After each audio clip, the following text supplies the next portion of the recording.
Hello everyone, my name is Buki Akimbele and you are welcome into another tutorial. In today's tutorial, I'll be making a stylish blouse with extended peplum. I'll be working with this African print. So I'm having 6 yards of fabric here and I'll be using this lining to turn our fabric. So let's get started. So I have cut out the amount of fabric that will be needed for both the front and the back. So this is the front and this is the back. We have an extension of 1.5 inch for the zipper allowance for the back, because we'll be cutting the two together. So I've placed it on that point immediately after the 1.5 inch. So that is where all my markings will begin from. The neck width I'm working with is 4 inches. So I'll mark it here. Then, because we'll be cutting the sleeve together, I will first of all mark out my shoulder measurement.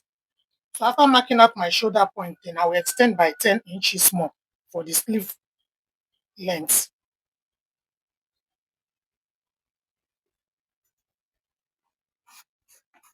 So I'll mark it. So at that point, I'll be coming down by 1.5 inch for the shoulder slope. Then I'll be connecting from that 1.5 inch point straight to my neck width.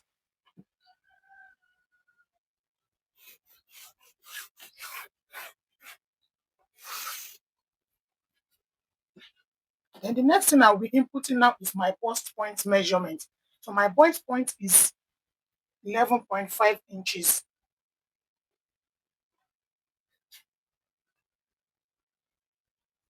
So I'm marking it from the starting line.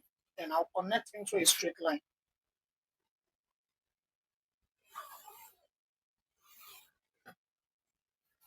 Then the length of the fabric is my waist measurement, which is 18.5 inches. So what I'm going to do now is this: from the point where the sleeve stop, I'll come down for my sleeve opening. So I'll be marking 9 inches for my sleeve opening. Then quarter of my bust is 12 inches. I'll be marking it out on the bust point. And from this point now, I'll be creating a curve connecting to my sleeve opening.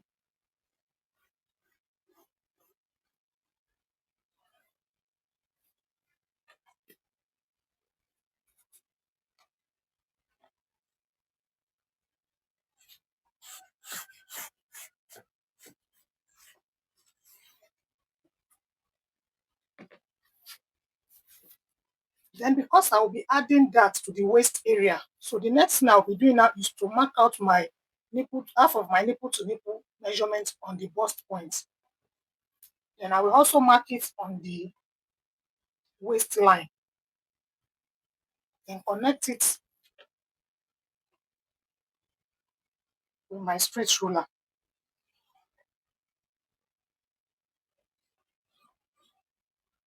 Then I'll be taking ½ inch that on both sides. Then I'll connect directly to the bust point.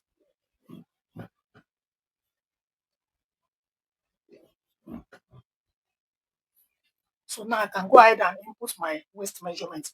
Quarter of my waist is 10.5 inches. Don't forget, all our measurements begin immediately after the zipper allowance. 10.5 inches plus the 1 inch that, making 11.5 inches.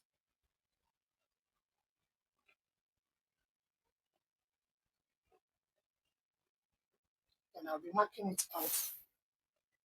So for my bust line now, then I'll connect straight to the waistline.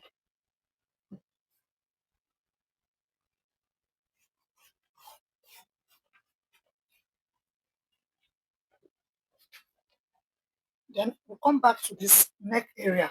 The neck depth I'm working with is 4 inches as well. So I'll be coming down by 4 inches for the neck depth.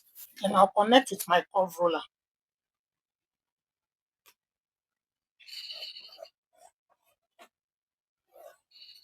Then for the back neckline, I'll be coming down by 1.5 inch.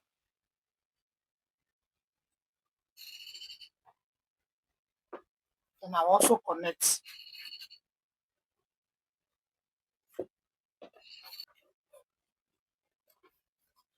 So I will extend this point into a straight line.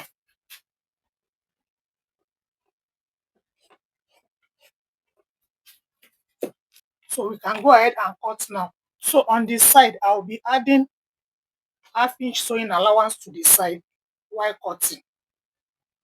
So on the center back, I'll be coming in by half-inch at the waist area. Then I'll connect it straight up in form of a dart so that it can have a perfect fit on the back area.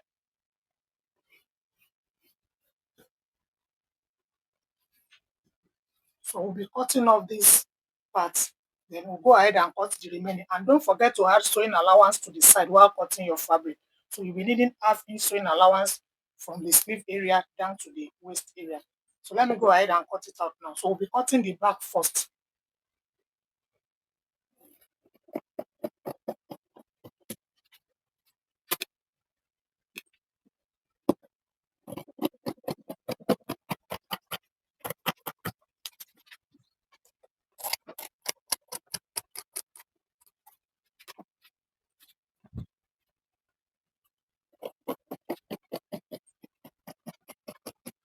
So we are done cutting the fabric. So I'll go ahead and cut out the front neckline now.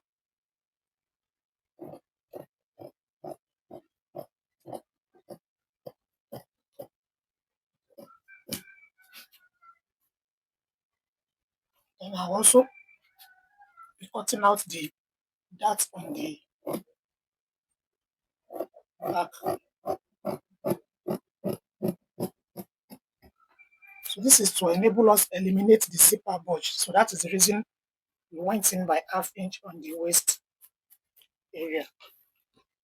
So I'll go ahead and use the main fabric to cut out our lining. So I'm done cutting the lining for both the front and the back. So I'll go ahead and transfer all the darts from the main fabric to the lining. And I'll take them to the sewing machine and stitch all the 4 darts. And I'll be back for us to proceed to the next stage. So the next thing we'll be doing now is to join our fabric on the shoulder. And whatever we do to the lining and whatever we do to the main fabric, we also do to the lining. So I'll be opening up the front. So this is the right side. And I'll be placing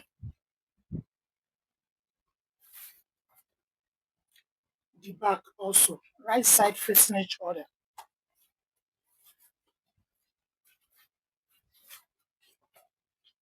So I will align it properly, then take it to the sewing machine and stitch by half-inch on both shoulder. I will also repeat the same thing on the lining. So and once I'm done doing that, we'll be back to use the lining to turn the main fabric. So I'm done joining the fabric on the shoulder area and I've pressed open the seams on both sides. I've also done the same thing on the lining. So the next thing we'll be doing now is to use our lining to turn the fabric. So I'll be turning this to the right side.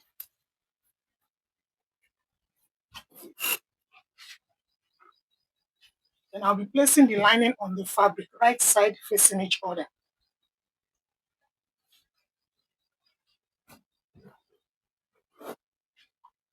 So I will match it shoulder to shoulder on both sides across to the back. Then I'll be stitching by half-inch all around. So once I'm done stitching the neck area, I will also go ahead and stitch the back, both the lining and the fabric together. I will also do the same thing on the other side, both the lining and the fabric together. Then on the sleeve area, I will be reducing the lining by half-inch, then match the two together. So let me mark out the half-inch now. So I'll be cutting off the half-inch that I just marked out, just the lining, not with the fabric.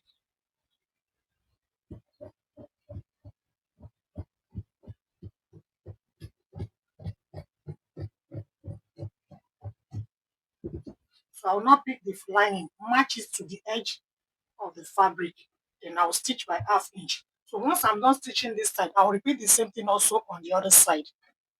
So I'm done joining both the lining and the fabric on the neck area at the back, then at the sleeve area. Then I also attach interfacing to the edge of the sleeve for stability. So I did it to the other side too. So I'll be turning our fabric to the right side, then give it a good press. Then after I'm done ironing it, then I'll be turning it back to the wrong side so that I'll be able to stitch down the two sides. So after ironing the sleeve area, you can see that part of the main fabric is now coming inside because of the half inch that we took on both sides. So we need to close this side now. So what we are going to do is this. We'll pick, following the crease that is here now. So we'll turn the lining this way. Let me turn it to the wrong side so that it will be convenient for us to stitch. So our fabric is on the wrong side now. So we'll be following the crease on the main fabric. So we'll now push it up to match with the lining, you can see. So this is the crease area. So that is going to be the starting point. So we'll match it to the lining. Then we'll stitch by half inch. Then we'll repeat the same thing also on the other side. Then we'll turn it back to the right side.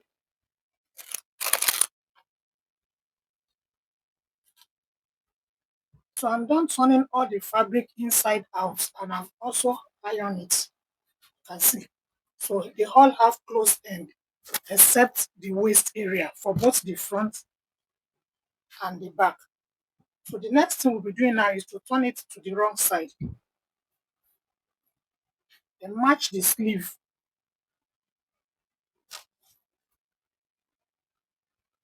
Then we go ahead and stitch it by the sewing allowance we added from the sleeve area to the waist area, leaving 1 inch on the waist area to enable us attach the extended peplum. So I'll match the other sides too. Stitch it from the sleeve area down to the waist area, leaving 1 inch allowance on both sides.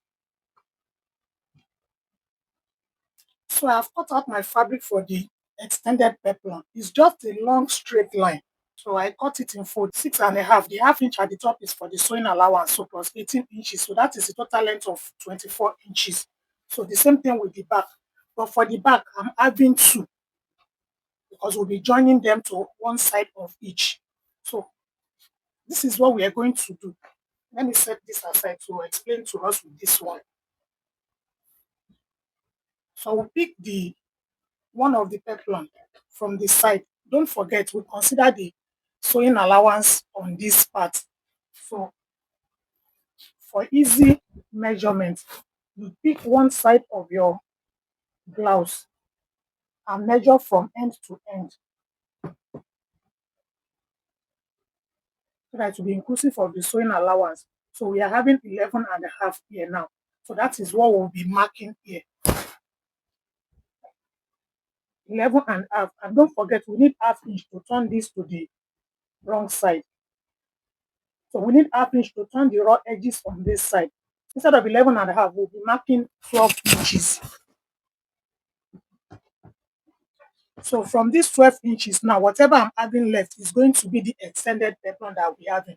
So I'm having 27.5, and the half inch is going to be used to turn these edges as well. So I'm having 27 inches. So I added 27 inches extension.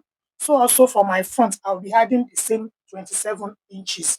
So once I've marked this point, I will notch it.